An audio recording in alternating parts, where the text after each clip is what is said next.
R25 günlüklerinden herkese merhabalar arkadaşlar. Nasılsınız, iyi misiniz? Güneşi gördük. Şimdi bir de sahilleri göreceğiz. Bu karantina zamanında insanlarımız sokağa çıkma yasağına uyuyor mu, uymuyor mu? Şöyle bir etrafta dolanacağız. Bakalım ne kadar duyarlıyız. Tabii ki de günümüzdeki salgındaki vefatlar daha da ilerlemiş durumda. Ama tabii buna da bir şekilde alışacağız. Daha önce de grip olsun, veba olsun bu gibi salgınlar olduğunda aynı bu şekildeydi. Birçok insan hayatını kaybetmişti. Ama bağışıklık kazandıktan sonra hayat normale döndü. Ve şu anda çok sıradan bir hastalık olarak geliyor mesela grip. Bu da umarız kısa bir süre içerisinde bu şekilde olur. Sokağa çıkma yasağı da 65 yaşından 60 yaşına çekildi.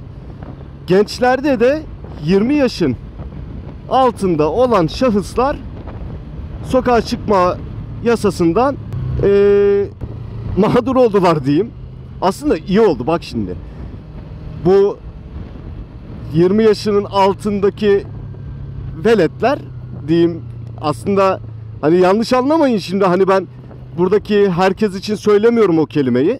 20 yaşının altında birçok vatandaş bu 65 yaşının ve 60 yaşın üzerindeki sokağa çıkma yasağı olan kişiler hakkında dalga konusu yaptılar biraz. Yani dalga geçtiler.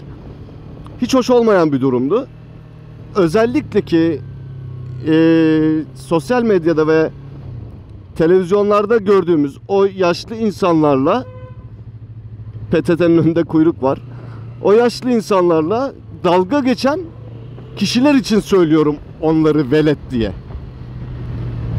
Lütfen bu yüzden herkes üzerine alınmasın.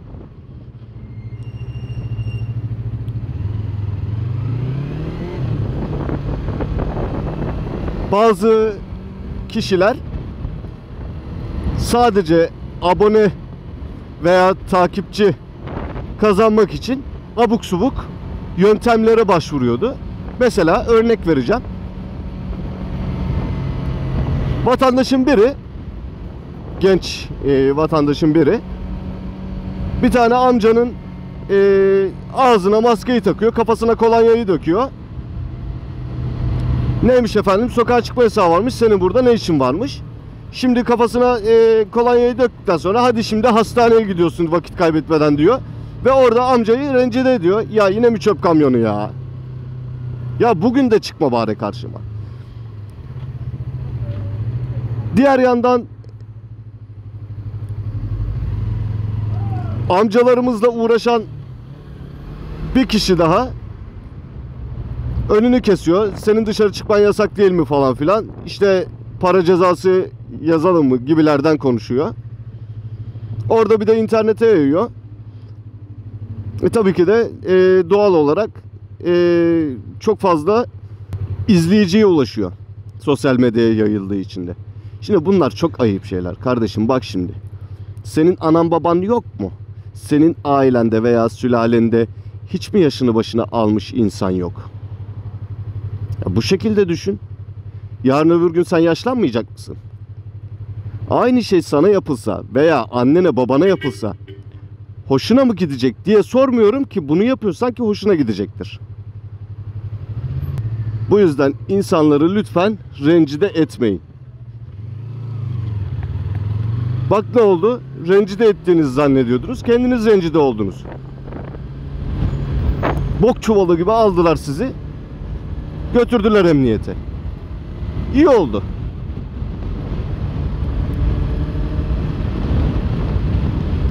İlerisini de düşüneceksin kardeşim. Bir şey yaparken ilerisini de düşüneceksin. Yarın öbür gün benim başıma gelir mi? Emin ol bu yaptığını öbür tarafta çıkacak karşına. Veya ileride sana da yapacaklar aynısını. İnşallah yaparlar. O zaman işte insanların neden bu kadar tepki verdiğini anlarsın. Tabii o beyin varsa. Ki bunu yaptığına göre zaten beyin yok. Diğer 20 yaşın altında olan kardeşlerim için söylüyorum.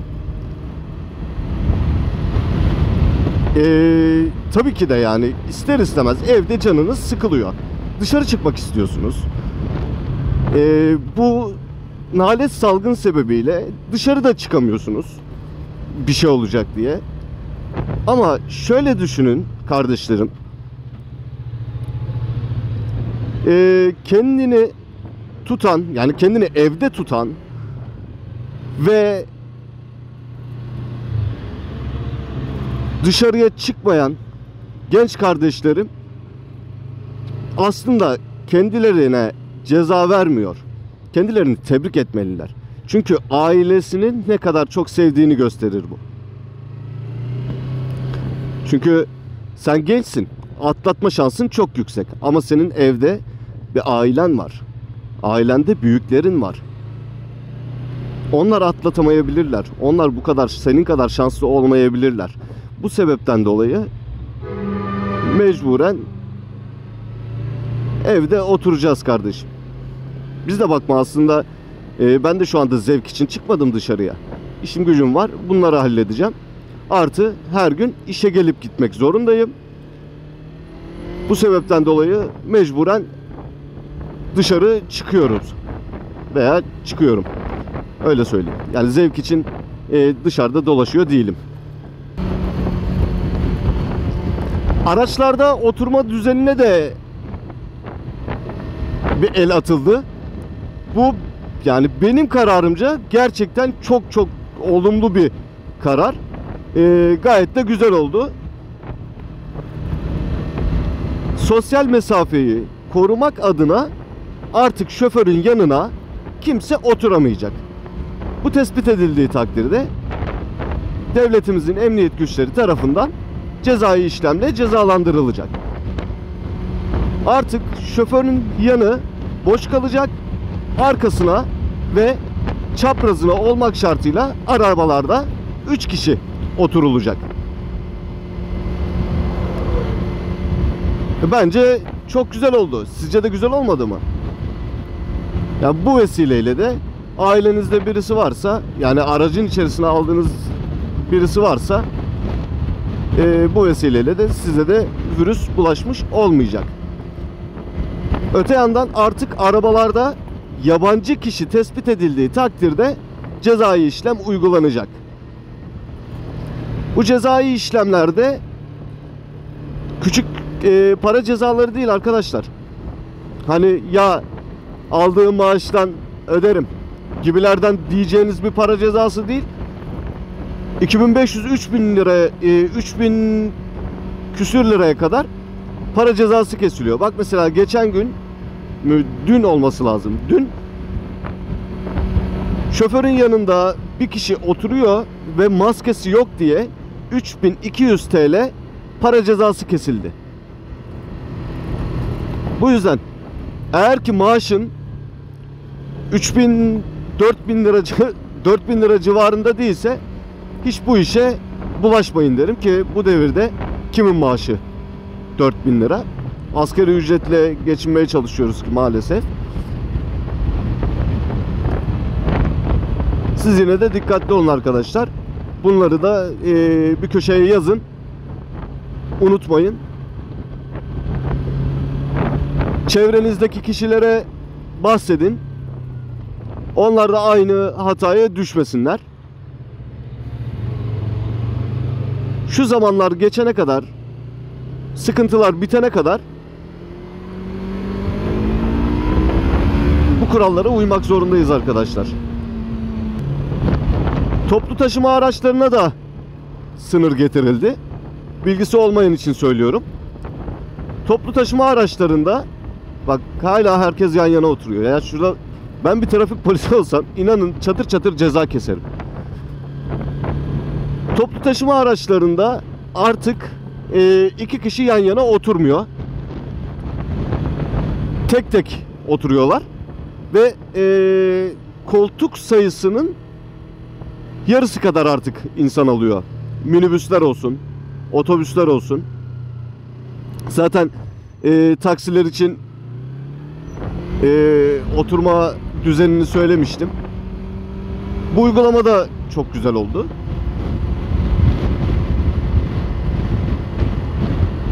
Tümüyle dikkat edeceğiz.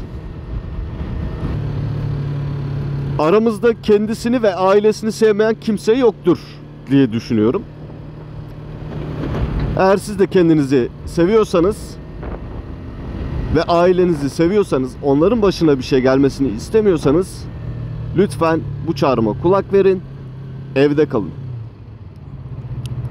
Hayat belki evet eve sığar kelimesi yetersiz. Çünkü hayat eve sığmıyor, gerçekten sığmıyor. Çünkü devamlı evde oturanlar için bu böyle değil. Biz en azından çalışıyoruz ve çalıştığımız için de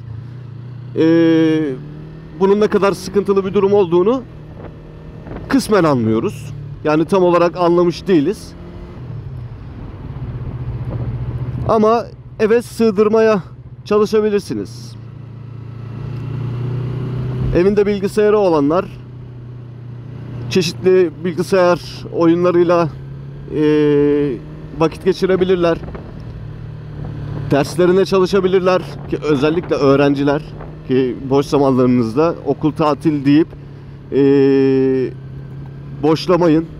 Çünkü okullar tatil değil, sadece ara verildi eğitim kaldığı yerden. İnşallah ki bu sıkıntılar geçtikten sonra devam edecek.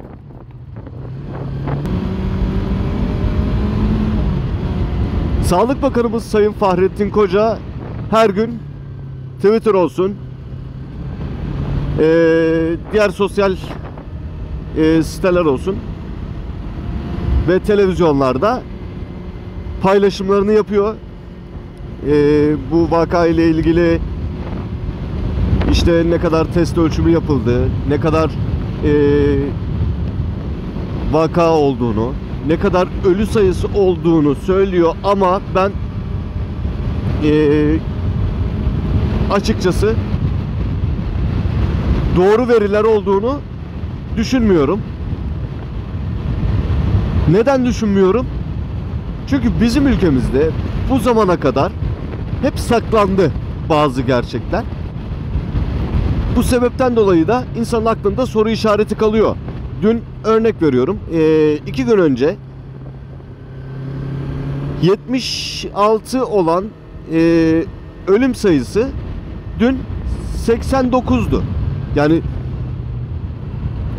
Yani 89 derken o aradaki 14 kişi değil yani. Her günkü ölen sayısı. Yani 2 gün önce 79 kişi hayatını kaybetti.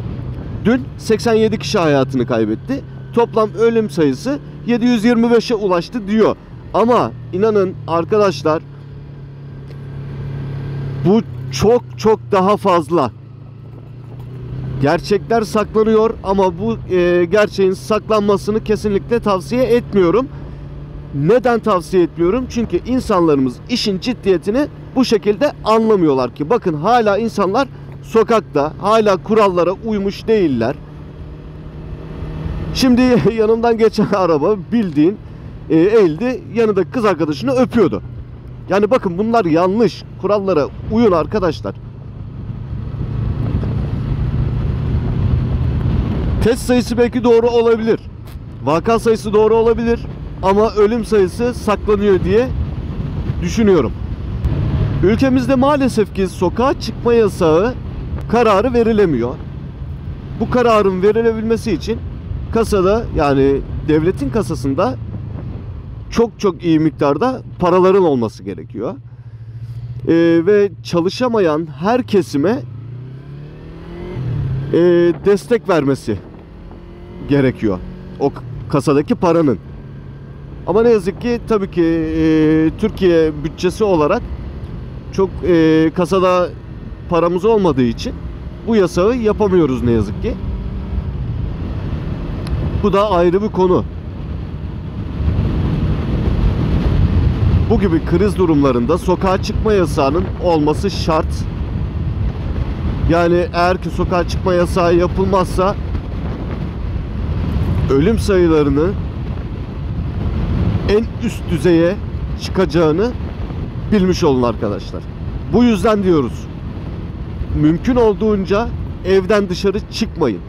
Acil ihtiyaçlarınız olmadığı sürece evden dışarı çıkmayın.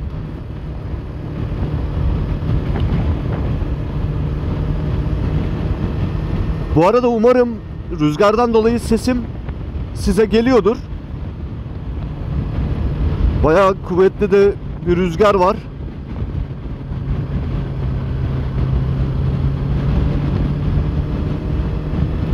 Umarım bir sorun yaşamayız. Ama kötü giden havaların ardından böyle güneşli bir hava gerçekten iyi geldi. Rüzgar da olmasaydı biraz daha iyi olacaktı.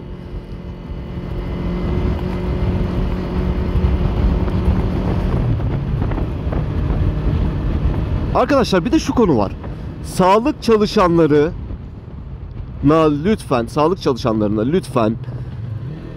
lütfen iyi davranın. Geçen gün haberlerde gördüm. Bir haberde izledim. Ambulans çağırıyor. Hastaneye götürmeye kalktıkları zaman sağlık görevlileri, yani tüm sağlık görevlilerini darp ediyor. Yani böyle şeylere gerek yok arkadaşlar. O insanlar sizin için kendilerini tehlikeye atıyorlar. Bak kaç 110'un üzerinde sağlık çalışanı bu salgından maalesef mağdur oldu. Hayatını kaybeden herhangi bir sağlık çalışanı var mı yok mu bilmiyorum. Ama mağdur olan sağlık çalışanları var. Sadece alkış yetmiyor. Destek de vermemiz gerekiyor. Onlara anlayış göstermemiz gerekiyor. Çünkü o insanlar hastanede nöbette. Onlar senin için çalışıyor. Senin hayatını kurtarmak için yırtınıyor. Lütfen sen de hem ailen, hem ülken, hem de sağlık çalışanlarımız için evde kal. Sıkıntılar geçtikten sonra dilediğin kadar gezebilirsin. Arkadaşlar ben burada videoyu sonlandırıyorum. Kendinize çok iyi bakın. Dediğim gibi sağlığınıza dikkat edin. Dışarıya çıkmamaya özen gösterin. Acil ihtiyaçlarınız olmadığı sürece. Ve lütfen büyüklerinize saygı gösterin. Güzel bir yaşam için evde kal Türkiye. Hoşça kalın arkadaşlar.